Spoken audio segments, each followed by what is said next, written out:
nine, eight, seven, six, five, four, three, two, one, zero.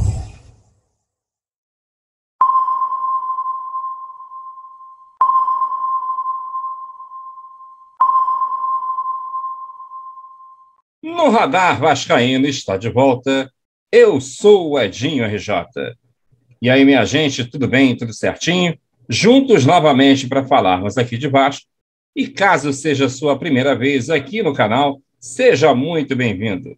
Comenta, compartilha, deixe seu like, se inscreva e ative o sininho para receber todas as notificações. Se você quiser ajudar o canal, seja membro a partir de R$ 2,99. Você também tem a opção do Pix no Radar Vascaíno, @gmail.com. No Radar Vascaíno, @gmail.com. E segue também a gente nas redes sociais, Instagram, @no Radar Vascaíno e no Twitter, @radar_Vascaíno. Bem, minha gente, a atual gestão do nosso Clube de Regatas Vasco da Gama anunciou a contratação de mais 2 jogadores, o atacante Raniel e o meio-campista Vitinho, que vem por empréstimo junto ao Corinthians, com opção de compra no final do ano. Bom, eu acho que é um absurdo o Vasco abrir mão de um meia que tem DNA vascaíno, independente do rapaz ser bom ou não, e liberá-lo de graça. Ou seja, o clube não vai receber nenhum centavo depois de ter feito, né, a criação do jogador. A estrutura dele para se tornar um atleta de futebol foi feito dentro de São Januário.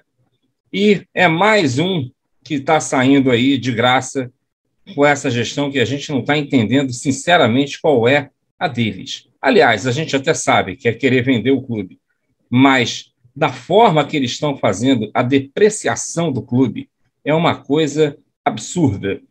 E, infelizmente, não está tendo nada que a gente possa vir a fazer, a não ser ficar reclamando aqui, né, e colocando para vocês a gestão mais competente da Série A e B, né, segundo o Osório, e desse presidente aí que estaríamos a um telefonema de qualquer grande clube do mundo e abriria portas do mundo para que o Vasco tivesse as soluções. Muito bem. A saída do Caio Lopes chamou a atenção do Vasco e o Carlos Brasil comentou: no contexto de um clube que precisa encarar os jogadores formados nas categorias de base mais como fonte de receita do que de títulos, Caio Lopes despontava como mercadoria valiosa no Vasco. Convocações para as seleções brasileiras de base, estilos de jogo moderno no meio de campo e dupla nacionalidade levavam à conclusão de que ele fatalmente renderia milhões de euros em uma transferência para o futebol do exterior. Em algum momento, isso foi pensado em São Januário. Porém, 5 anos depois de assinar o primeiro contrato como profissional, ele deixa São Januário sem trazer um centavo sequer. Um anúncio de que, ao lado de outros jovens jogadores formados no clube, não seguiria para a temporada de 2022, chamou a atenção. Caio Lopes foi colocado no mesmo balaio de outras promessas, algumas que são tidas como pouco talentosas, outras que, de fato, não aproveitaram os vários minutos jogados entre os profissionais. Caio, entretanto, não se enquadrava em nenhum dos 2 casos.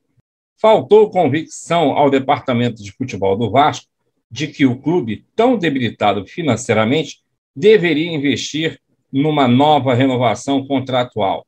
A primeira ocorreu em 2019.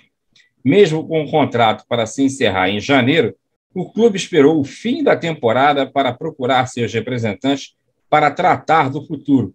A mensagem que passou com isso foi clara: Caio Lopes não foi uma prioridade em 2021 e nada indicava que seria em 2022. A dúvida em São Januário cresceu à medida que, não importasse o técnico, Caio Lopes pouco jogava. Desde 2019, quando foi promovido aos profissionais pela primeira vez, passou pelo olhar de Alberto Valentim, Vanderlei Luxemburgo, Abel Braga, Ramon Menezes, Ricardo Sapinto, Luxemburgo novamente, Marcelo Cabo, Lisca e Fernando Diniz. Não teve sequência com nenhum. Foram apenas 21 partidas, 7 como titular. Em maio passado, o empresário Cacau Barbosa afirmou em entrevista ao site Papo na Colina que estava confiante de que o jogador receberia mais oportunidades. Não aconteceu.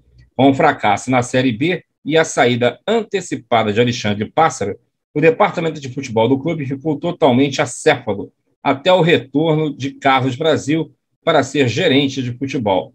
Foi a senha para que o jogador entendesse que deveria procurar outros caminhos. Timing da venda. Procurado, Brasil afirmou via assessoria de imprensa do Vasco que houve acordo mútuo de que o melhor nesse momento seria a ruptura. Ele conhece como poucos o potencial de Caio Lopes. Foi com ele à frente das categorias de base que o jogador, ao lado de outros de sua geração, emplacaram bons resultados na categoria sub-20.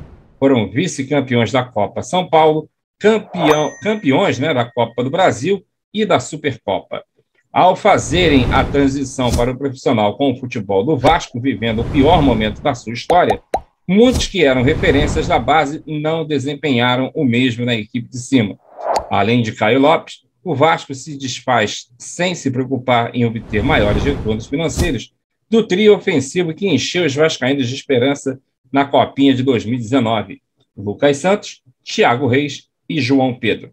A necessidade de fazer dinheiro com os garotos da base segue sendo prioridade, e o clube entende como o mercado tem funcionado.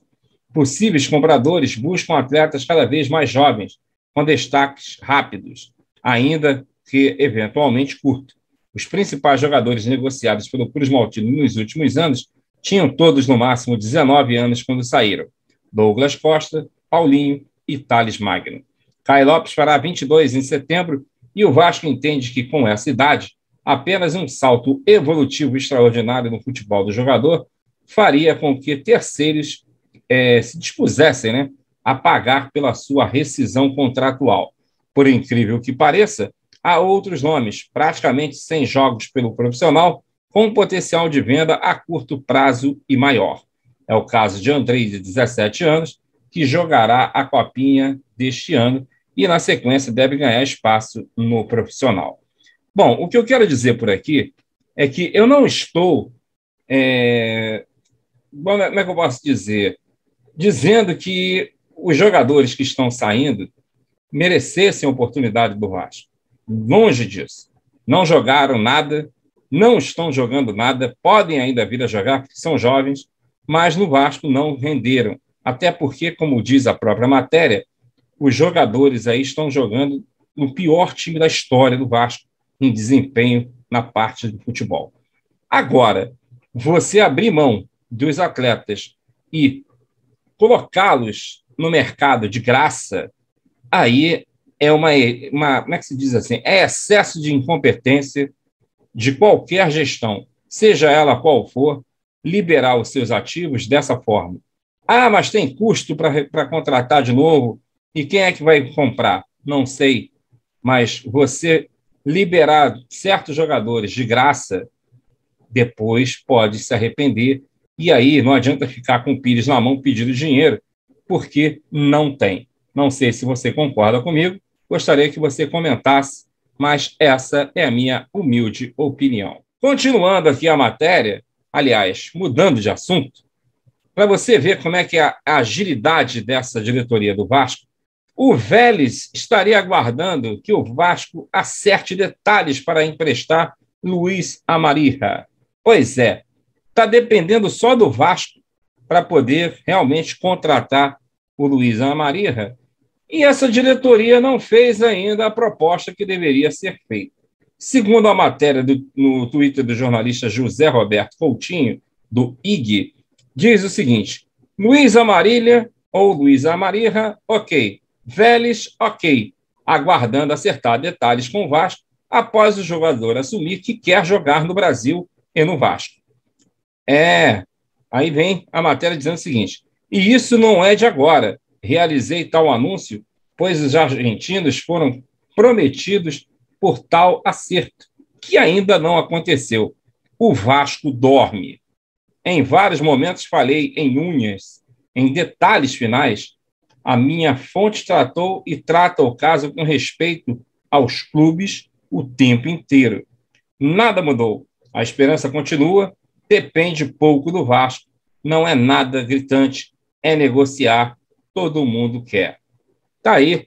E o Vasco dorme com essa diretoria inerte, que dorme no ponto e não contrata ou não faz a proposta para o jogador. Aí depois fica, jogador que o Vasco sondou, acertou com o Clube X. Por quê? Porque a diretoria não tenta fazer uma proposta que possa realmente seduzir o jogador. Aí fica difícil de você conseguir alguma coisa com essa diretoria do Vasco. Concorda comigo? Comenta aí para a gente depois também poder debater. E para completar aqui o nosso vídeo agora, o Vasco ainda vai anunciar acerto com 2 novos patrocinadores. Nomes ainda serão revelados. Bem, todo mundo sabe que o Vasco perdeu o patrocínio da Havan, né, que era algo em torno aí de 4, 5 milhões de reais, e agora a gente está aí na dependência, segundo o VP de marketing, viriam 2 novos patrocinadores. Agora resta saber quais são os valores que esses patrocinadores vão entrar, aonde entrarão. Logicamente, um deles deve ser na manga da camisa, e a gente tem que ver por quanto vai ser. Será que são 2 por 1?